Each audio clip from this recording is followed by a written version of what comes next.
Also, there's another thing that we haven't discussed, and that's acceptance. That's acceptance by the audience.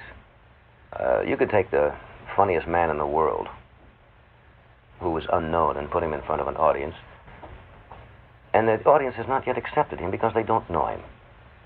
That has a great deal to do with it. I'm accepted now much more than I was 5 years ago because I've had the tremendous exposure on television, as Jack Benny had it in radio and in motion pictures. And Bob Hope has built up over the years the acceptance, as a Sinatra has.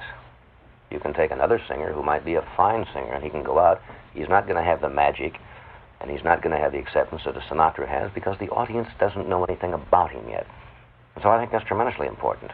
Does that make it easier for the comedian? Oh, sure. The confidence. Once you have the confidence, you walk out in front of an audience and you know that the audience is there to see you. You've got to come out ahead rather than walking out saying, well, I wonder if they're going to like me tonight. You go to a nightclub, and somebody, say, who's just starting in the business and walks out at the Concord with 3,000 people, you know how that is. You say, oh, boy, I wonder if they're... Because maybe you're not known. But if you are known, and you have the reputation that you've built up or else you've earned, you're way ahead of the game when you walk out on the stage. Can that confidence be built without the financial security that comes with a little bit of degree of success?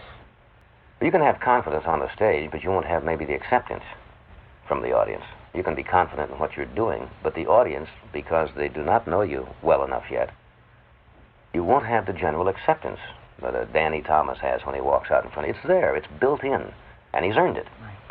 It's like my doing the act, and after 35 minutes, after I've got them and they have accepted me, and then if I kid around and ad-lib, they're going to buy it. That's right. If I tried to do that at the beginning, they'd stare at me. They might very well. And yet Bob Hope can walk out on the stage and say, good evening, bang one joke, and the audience is laughing because they're conditioned to laugh at Bob Hope. I can walk out on concert dates now and walk in and be ahead of the game before you get to the stage. Well, that's a great feeling to know that you have that latitude to work. But that comes, I think, by acceptance. Yeah.